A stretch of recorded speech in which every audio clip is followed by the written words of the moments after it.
But I went through that time where I got to know who God was, and I also got to discover more about who I was.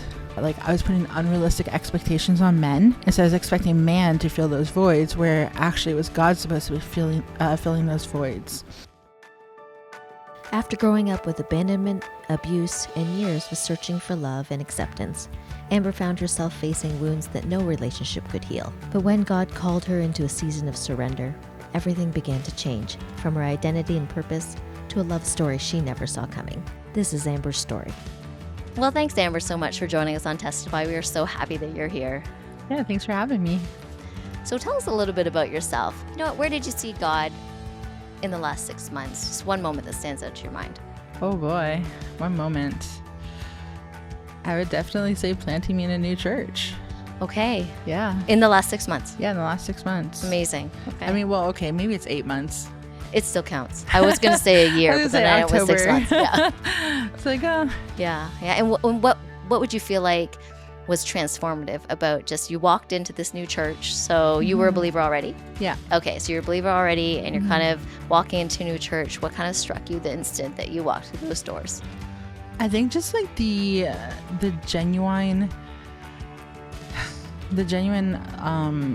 connection, just the love that the pastors showed for us when we walked through the door. We didn't feel like guests. We kind of felt like family. They just kind of took us in, and so you just knew like this is a good fit. I was kind of puzzled at first because I'm so used to bigger churches, and I felt like the Lord lead me to this small church. And so for people in a Christian community, how important would you say that is to like, of course, to be welcoming, but just to click with other believers so that you can kind of journey this life together? Yeah, I would say it's very important because we were never like meant to walk this journey alone. You know, you're going to encounter people that have gone through different areas that you have been through or you're currently going through, and they can come alongside and encourage you and help you grow. And you're also going to be that for someone as well. There's going to be people you meet, and there's going to be something they're going through that you've already conquered through Jesus, and you can encourage them and help them on that route as well. And it's often hard to look at ourselves and see just, I would say, us as able tools, right? Or gifts or any of those things that we could even contribute to the body of Christ. For sure. So how does this contrast maybe your upbringing? Tell me a little bit about that. So my upbringing, I was brought up in a non-Christian home. My mother didn't want me, and my father was not in my life. And my mother had met somebody when I was 11, and I thought he was great. And then it turned out he was very abusive. And so I just, it was definitely a contrast to how I grew up, with the behavioral patterns my mother carried with the toxic men in her life. Like how old were you when your father left? Was it shortly before that, or young enough where you don't remember, or he just was not present? He was just not present. After my mother gave birth to me, he was not there. And my mother had a hard time with that, and yes, of course, even trying to get us connected, he would constantly bail, so he was just never available for us. So into your preteens, you said 11, right? So into your preteens, and how did that contribute to your teen years? Like, what did those look like for you? So my mother met this guy on the internet, and they hit it off well, and he actually was from the States, and he came up to Canada, and we didn't realize he was an alcoholic at the time because my mom was low income. He wasn't working, so we couldn't afford the alcohol because alcohol here in Canada is so much more expensive than in the States. He ended up finding a job in the States and moving us down to the States when I was 11. Oh, you ended up moving there. Okay. Yeah. Okay. What part of the U.S. did you move to, and how different was that? So because he was an alcoholic, he had a hard time maintaining a job, so we moved around a lot. Right. We lived in Indiana, Illinois, Louisiana, Utah, Nebraska. Okay, a lot. You mean a lot. But it was a good experience. Getting to... Like, how many years of your teen years were you moving around, and how did you make connections with like friends? Did you have siblings? Yeah, so I didn't make many connections because we were constantly up and moving. Yeah. It wasn't until my high school years that we were settled down for about 3 years before I graduated. Yeah. My mother had my sister when I was 12 years old. And so we never really bonded because I saw her more as like a thorn in my side, you know, like you're trying to do stuff and you have this little toddler just like bugging you. And I'm assuming it was with the gentleman that your mother had met, right? Yeah. So, and there wasn't a positive. You said he was an alcoholic, abusive, you know, so that would instantly kind of create a different side of that. Yeah. Yeah. He was good with her, but with me, it was completely different because I was his child. But how did you navigate that feeling? You know, it was very challenging. I suppressed a lot of it because one thing he always told me was I was to be seen and not heard. And so, you know, if I cried, I get smacked across the face and was like, oh yeah, I'll give you something to cry about. And so like, I just kind of suppressed everything. And then I just got into this habit of like kind of hiding myself and suppressing my mindset would be negative all the time. And Right. I had a hard time coming out of that. Yeah. And so then when did Jesus enter into the picture for you? And so I lost one of my best friends in 2009, and her and I did track together, and I always wondered why she wrote Colossians 3:23 on her shoe, like whatever you do, work at it wholeheartedly as unto the Lord and not for men. And I one time asked her, I was like, so why do you write that on your shoe? Right. Or on a card and put it in your shoe? And she was like, well, it's like, it's not about me and it's not about me winning. It's about being on God's team and wearing God's colors and just glorifying him. And I was like, okay, you're weird. You know, you're like, oh, okay. Yeah. But shortly after she passed away, so she passed away on May 9th and, or May 4th, sorry. And then a week later on May 11th, her two older brothers were in a car accident and one passed away. And so the parents lost two children in 1 week. Yeah. And I remember her brother saying to me, because I was close to her brother, he's like, I feel like Ashley would love it for you to know the Lord. And so he brought me to youth group one night. And I was 17 and I went to youth group and I felt so welcomed. Yeah. You know, and I kind of felt like I fit in and, you know, I knew the person leading the youth group. It was actually my high school counselor. Okay. And so she kind of knew my history and like the situation I was in, and it was just like a nice fit. And then I went to a conference, a Fellowship of Christian Athletes conference, and that's when I finally accepted Jesus. Amazing. Yeah. So that even after this tragedy, you know, that one brother you talked about was still trying to point people to Jesus. Yeah. And really, I almost feel like he was saying that she would love to have you in eternity with her. Yeah. Yeah. Yeah. Because there's this eternal separation if we don't know Jesus. So, yeah, that's really powerful. So tell me a little bit about what it's like now. You were 17 when you found the Lord, and then how did it progress to where you are now? Like, kind of what happened next? Well, it was a lot of growing pains and a lot of learning curves. Okay, tell me. Tell me about sanctification. I don't know if you guys know, but sanctification is a lifelong process. For those who might not know, what is sanctification? It's just like the best way to put it is that it's just a lifelong process of becoming more holy, more like Jesus, you know, doing things that please his heart and trying to turn away from the wickedness of this world, right? Yeah. And so it's not a quick fix overnight. Yeah. You can't expect lifelong, actually. You can't expect to get saved and be sanctified overnight. Like it's definitely a lifelong process, and the Lord's going to convict you of different things as you walk through life. He's not going to convict you of everything at once. You know, there's going to be get me out of here. Because you're like, okay, I'm done. Yeah. But it's really nice because he's so gentle in the way he like brings things up, and you know, in the Bible, it says there's no condemnation in those who believe in Jesus. And, you know, once you learn the difference between condemnation and conviction, it's a lot more freeing and it's easier to yield to the conviction. Because when you're feeling condemned, it's a lot harder to yield to that conviction when you're feeling the condemnation. Yeah. So, it was just like I mean, if I had the knowledge that I have now, when I was younger, my walk would be so much further, right? Right. Of course. We could all say that. Right. And so I guess like, you know, when I came back to Canada, I was like, I wanted to get plugged into a church right away. I came back to Canada with nothing, actually, because I was an illegal immigrant in the States. I had no green card. Oh, right. And so... Because the man from the internet just basically took you and your mom down there and like, let's live here, basically. Yeah. And, back in 2001, you didn't need like all this documentation to get across the border. You just needed a birth certificate. Right. That's and right. And so he just brought us down there, and we just kind of stayed and didn't get any citizenship. And then you came back. Yeah. So was that a kind of a forcible situation? Like you got letters saying, hey, you can't be here? No, actually, I applied for my green card, and, everything was going smoothly until one appointment was missed because they had messed up my address or something like that. They said they had sent the letter, but I never received it. And I was like, well, I went for my biometrics. I went for my tuberculosis test. Like, I would have shown up for this. Yeah. But they were like, no, you had to reapply. And it was a financial thing. Like, $2,000 for an 18-year-old that doesn't have a job is not feasible. Right. Yeah. And so I just felt like the Lord was calling me back to Canada, and I was just like, I really don't want to go to Canada because I know nobody. I had nothing up here. Yeah.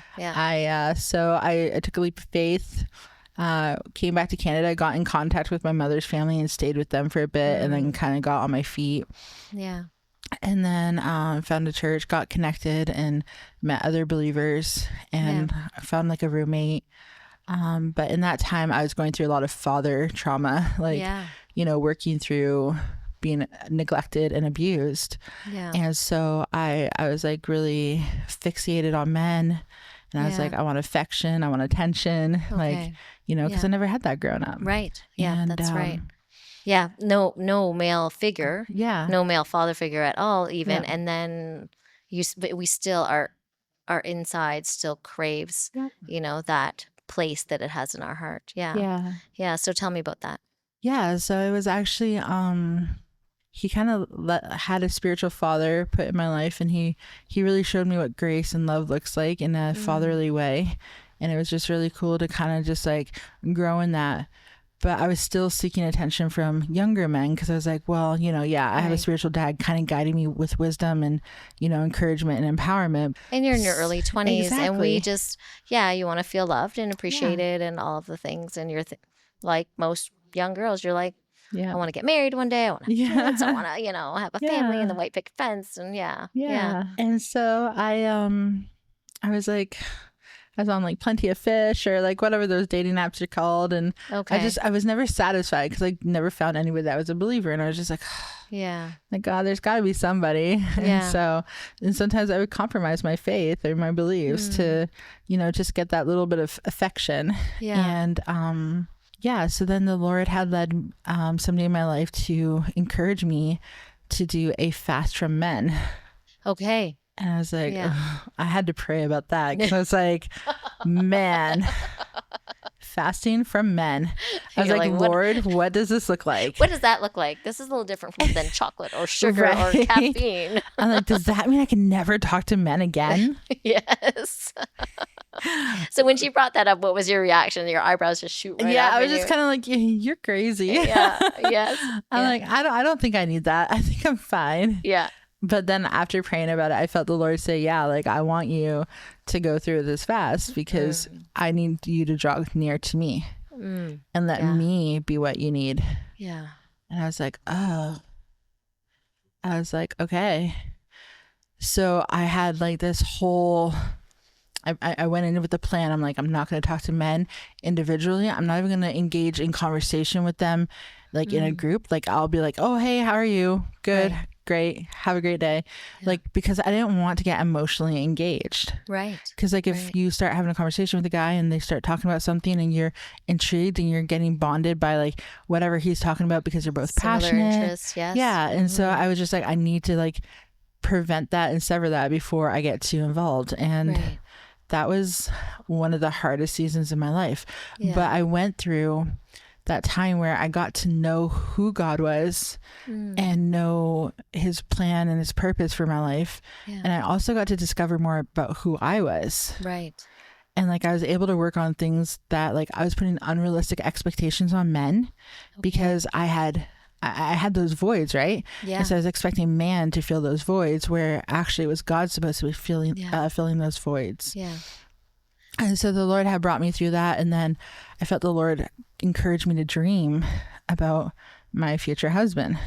Okay. And so I had like made a list and done all that. And this process took me about 2 years. Okay. Yeah. 2 years of just constantly seeking the Lord, searching myself and, kind of, I mean, we talked a little bit before we started here about the word surrender, and it just comes to my mind of surrendering your ideals, the imaginings that you had when you're filling the void in your head, right? And kind of surrendering all of those wants to the Lord. Yep. And then rebuilding those wants with Him in mind. Yeah, that's beautiful. And actually during this season, I had a hard time connecting with girls in school because like they were bullies, they gossiped. I was like, ugh, girls. Right. I connected better with men. Yeah. And so I had to learn to lean on like female friendships, and that was a huge challenge, but it was really good for me. Yeah, it really helped me to build healthy relationships. Yeah, and I found during those 2 years after I had like finished this fast, I felt the Lord. I felt Him so close and so real, and it was just like, okay, Lord, like I am so content being single. Yeah. If you bring me somebody, cool, but like I am content. And that's how I knew that I was done. Sounds like healing. Yeah, it was really good. It was really good. And then I started college. I'm an accountant, and I started college to get my my diploma in accounting. And during my college year, I wasn't in college just yet. I was applying. Right. It was 2017 in January. And I remember but this is kind of like the root. Yeah. Mm-hmm. I was applying, and I remember we were praying and fasting as a church in January of 2017, and I felt the Lord tell me to pray for my husband, and I was like, Lord, like I'm content. Like I'm just about to start school. I don't know if you remember this conversation, but I am, I'm happily content. single. And I felt Him say, and the next day, like, I need you to pray for your husband, and I'm like, I'm not interested in anybody, Lord. Like, we're good. I'm like, I'm cool as a cucumber. Yeah. And then I felt a third time He was telling me to pray for my husband. So I had written this, I used to prayer journal a lot. And so I had written this like long prayer, and I was like, well, Lord, like you're telling me to pray for my husband. Don't know what's going on, but I pray for him now, bless him, and just went through all this stuff. Yeah. And then, a year later. Like at that time, did it feel, I don't know, a bit like, almost kind of like, I don't want to use the word betrayal, but kind of like a trick. Like you're like, what is happening here? Like I'm so content right now, and now, tell me about that. Yeah, I guess I didn't I didn't feel not like a trick or anything, but I just mean like incomplete. Yeah, I don't feel like it felt incomplete. I just was like, I felt like I was just being obedient kind of thing. Like it just felt like, okay. I love that. Yeah. I'm just going to trust you. I don't know what's going on. And, if this is my flesh, well, I'm praying for some guy, kind of thing. Like, I mean, it doesn't hurt to pray. Yeah. But, I strongly had felt that He was asking me to pray for my husband at that time. And so I prayed, and I was like, all right, well, I prayed, Lord, like, where's my cookie? I prayed for my husband. Yes, that's right. I was obedient, even though it made no sense. Yeah. So... Yeah. And, that's a key in your relationship with God, is sometimes God's going to like bring you through things, and He's going to ask you to do things, and they're not going to make any sense. Yeah. But your obedience is going to be key, and you're going to see the fruit of that much later. Yeah. Well, maybe not much later. You could see the fruit of it next day, but for me, it was much later. Yeah. So fast forward, I met my husband in 2018. He randomly added me on Facebook, and I was like, oh, we have a few mutual friends. Right. I think I've met him on Love on Hamilton or something. Yeah. And I accepted his request, and then I found out, oh no, I actually don't know this guy. He just wanted no. Yeah. Oh no. He just wanted to be friends because he noticed that I did worship art. Okay. And he did worship art, and so he wanted to connect, and I was like, oh, okay. And we met up, and I found out he was 41 and I was 26. I'm like, oh, you're an old geezer. Yeah, that was my thought. I was like, well, this is not my husband. Yeah. I'm content. Yeah, exactly. I'm still content. And so it was funny. I had it in my mind. I'm like, oh, he's too old for me. Like I'm content, Lord. I'm content. Yeah. And like when I dreamed about my husband, like I had these specific features, and I knew that I would like have to compromise on some of the things, like, oh, he's got to have a perfect smile, and he's got to have like blonde hair, blue eyes. No, right. Like you can compromise on these things, but it's also good to dream these things because like, Lord likes to fulfill the desires of your heart. And so so I'm like looking at my checklist. I'm looking at him, and I'm looking at my checklist. I'm like, nope. Yeah. And it was just really funny because then we just started connecting, and we just started like doing things together, like going out to Kelly's in Burlington and going for a walk near the the beach. And I was like, oh yeah, like, I don't mind like connecting with you. And never thought I was really interested in him. And then later in 2018, I went on a mission trip to Brazil, something I did yearly. And when I was in Brazil, there was this one individual that was really bothering me. Right. Because he was just, I feel like his heart attitude was just negative. And I was like, Mark, can you just pray for me? Like, I'm trying not to let my heart be judgmental or negative or whatever. Right. And he would pray for me. And I was just okay. And then I felt like the attraction was starting to come because I saw Christ in him. And I was like, that's attractive. Yeah. And when I got back from Brazil, I was so excited to see him that I literally let my bags roll away while I ran to him. And I was like, I think I like this guy. Yeah. And that was the beginning, right? Yeah. And that was the beginning. Yeah.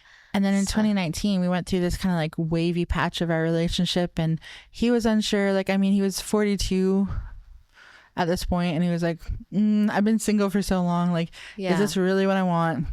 And he had to pray about it, and I was praying about it. And then I felt the Lord tell me, ask him what happened in January 2017. And I was like, okay. And I had to think about it. I was like, January 2017. It's like, what happened 2017? Yeah. And then I was like, oh. And then it dawned on me about praying for him. And then I was like, so Mark, what happened when January 2017? And he was like, I was so angry with God because I was waiting for my spouse, and I'm already like 40 years old, and I haven't gotten my spouse yet. And I was literally ready to walk away from God. Wow. And I was like, oh. And there God had sent you ahead to intercede on his behalf. Right? Yeah. So then when I showed him what I had written, I'm like, I feel like this was for you. Yeah. And then we felt like that was our confirmation that we were meant for each other. Yeah. Got engaged in 2020 January, and the rest is history. COVID hit. Yeah. COVID wedding. Yeah, that was a COVID wedding. Yeah. So, but that was fun. Tell me about how God has been moving in your now joint lives currently. Yeah. So I always I always had this vision that like I would be doing my own thing ministry wise, but God has really brought Mark and I together to do ministry together. So I lead a group called Daughters of Scripture, and he's actually a co-leader in Sons of Scripture. And so like just seeing these two ministries flourishing, but we're kind of working together in a sense. We do worship together, and just seeing how like I always thought that we would be called in different directions, and seeing how God's been bringing us together and how we minister to people together. And there's a beautiful unity, right? In serving together. Yeah, especially when you keep God center of centering your relationship. Yeah. What has been your, like you mentioned, Daughters of Scripture, what has been your most just impactful moment where you've seen the Lord move amongst this group? I'm assuming it's a group of what, 5 or 6 or 10 women or something like that? Well, it averages between 10 to 20. Okay. Yeah, so is there a moment that sticks out where you felt, sometimes you just feel so blessed to witness something where the God is creating transformation? Yeah. So there's been so many testimonies from daughters, like people developing relationships with each other in the Lord has been beautiful to watch. And I've seen transformation in so many girls. I posted in the group today because I was just like, I felt this overwhelming thankfulness for just the community that's been growing, because my heart in this community is to have ladies walking alongside each other, because again, as I had mentioned, like, growing up, women gossip, and, we have cultivated that culture where, we try to nip gossip in the butt. We try to keep it, friendly and non-judgmental. And women have just been vulnerable. And you've seen, women come saying like, I feel suicidal. And like, you share like, hey, I've been there. I want to encourage you. let me walk alongside you. Yeah. And it's just, you've seen these people's mindset shift. Right. And they're like, there was one girl I was ministering to probably a couple of months ago, and she was like, yeah, like I'm feeling really suicidal. And I kind of shared a little bit about like when I felt suicidal and like how we need to shift our perspective to be thankful in all things. And that was going to help silence the voice of the enemy saying that, like, you know, everything's so wrong, everything's so negative, you're better off dead, whatever. And I was like, and after she started doing that, you could see it shift. And then a couple months later, she's like, I actually feel thankful to be alive. And I was like, it's the power of the words that we speak over our lives, right? And if we're constantly feeling negative or down, then we're going to entertain those thoughts, and those thoughts are going to rule and reign in our lives. Yeah. And so like Philippians 4:4-9 tells us to focus whatever is good, true, lovely, of good rapport. Yeah. And that's why. Yeah. It really does bring forward the take every thought captive. Yeah. There is competing voices in our head, right? I would say, especially when it comes, well, maybe some women don't struggle with it, but many women struggle with worth. Yep. Oh, right? Yeah. And it's hard to accept that you are the daughter of a king. Thank you so much for that ministry. It's awesome. Yeah. I hear this common thread like throughout your whole story is about relationship, you know, lack of relationship with the father figure when you're younger, you know, and then God coming in and being that first man, best man, father, and all of the things, you know, and then all these other relationships that you've created flow out of that relationship with God. Yeah. So just as we're wrapping up, who would you say that, not who, but is there someone that you imagine that you're hopeful, maybe they don't yet know Jesus, they don't yet have this relationship with the Father, like kind of what breaks your heart about maybe a particular person? Absolutely. You know, I really have a hard time watching people who don't know Jesus, because like the peace that they're missing out on and the love and the joy that they're missing out on. I've looked at so many, you know, scenarios and situations, especially like on social media, and you see these people just like hurting. Yeah. But there's freedom for that. Yeah. There's a freedom, there's a peace, there's a healing, there's deliverance, there's love, there's joy. And it's like, and there's hope. And you see a lot of people just, you know, feeling really down and defeated. And, you know, Christ has defeated everything for us. Yeah. And amen. You know, when I see people struggling, and when I see people that haven't accepted Jesus, it's like my heart breaks for them, because, you know, who wouldn't want to like soak in the presence of God and just receive that peace? One of my biggest loves, or my biggest joys of life, is literally just worshiping and resting in the presence of God, because there's nothing sweeter than his presence. It's so peaceful, and it's like the whole world melts away when you're in the presence of the Lord. Yeah. And he's such a gentle Father. He's such a gentle God. Yeah. There's like no condemnation. There's no judgment. It's just peace and love. And we are desperate for people to experience that peace. It doesn't mean it comes easily. Nope. And it's not, like you said, sanctification, long process, sister, right? But still going through it. still desperate for people to know it. Yeah. Thanks so much, Amber, for sharing your story. You know, we've been really blessed by it. And I just know that the Lord will continue to bless you in your ministry and and just in your obedience. Thank you. Yeah, thanks for having me. Thanks for listening to Testify. Don't forget to like, subscribe, and turn on notifications so you never miss a powerful testimony.